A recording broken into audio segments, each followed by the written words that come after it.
Hello, everyone. It's MG the Realtor, your go to agent for commercial real estate here in Central Florida. And today, buckle up because we will be cracking the code on a secret weapon to start off any deal and turn it into big bucks. What is this secret weapon? It's the letter of intent, also known as the LOI. We're going to dive deep into the power and strategy of this document that will help kick off any of your commercial transactions with a bang. And as usual, make sure you follow and subscribe to my channel to get continuous updates on commercial real estate happenings in Central Florida. And without further ado, let's get started. So, what is an LOI? You could think of an LOI as the roadmap to a transaction. It outlines the major points that both the buyer and seller or tenant landlord need to agree to in order to be able to move towards a final agreement. So, although a letter of intent or LOI is not a legally binding document, which means that even if both parties sign, they're not legally bound to actually pursue the transaction. It still sets up the right framework in order for you to be able to move forward with the right terms that you want for your transaction.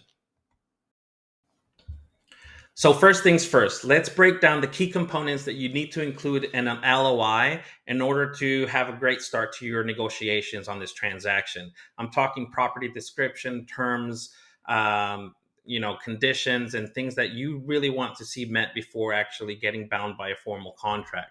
So first things first, when you start off with an LOI, you want to make sure that you include your information so they know who it's coming from. You also want to include the broker that you're working with so that you know who you're addressing. And you want to make sure that you include the purchase and seller information so that it's very clear. There's no doubt that we're trying to formalize terms on this deal between this purchaser and this seller, and these are the agents that are running the transaction.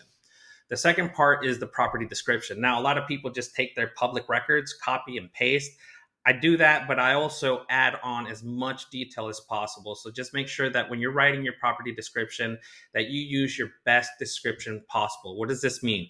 Is this an office? Is this a medical space? Is this a retail center? What is your intended use? What's the square footage?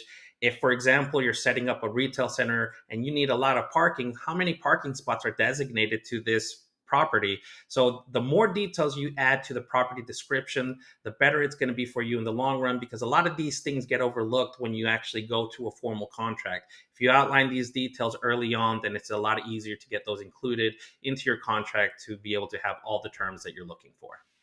Next up, we have due diligence. Due diligence is really just the time that you need to get your transaction completed, whether you need time for inspections or for permitting or for doing surveys, phase one, phase two on your property. This is what you need to outline in your due diligence or examination period.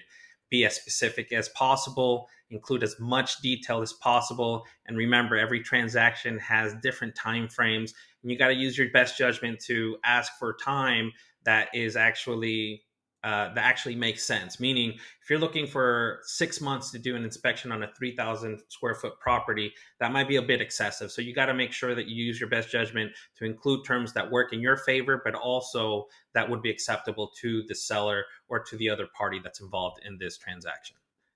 And finally, my favorite part, let's talk about the closing terms. So on a letter of intent, you definitely want to have the terms for your closing. How much time do you need to close this deal? And also, if you're an agent, make sure that you include your broker fee. You want to outline it. You always want to protect yourself. So make sure that when you're writing a letter of intent, you include what your co-op is going to be with this transaction. So it's very clear and it's not overlooked when you go into a contract. The next thing that we're going to talk about is signatures. Even though it's not a binding contract, the signatures indicate good faith on the letter of intent. If both the buyer and the seller sign this document, it's basically stating that the terms are agreeable and will be easily converted into a formal contract and should be a smooth transaction from this point on. And there you have it, a quick guide on writing up a letter of intent and making sure that you have the crucial elements that will help navigate your negotiations on your next commercial transaction.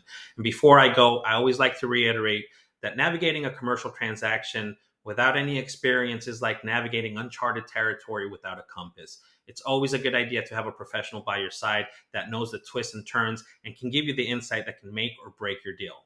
And as usual, make sure you follow, like, and subscribe to my channel and share this video with other real estate enthusiasts that want to know some insight and tips in the commercial real estate arena.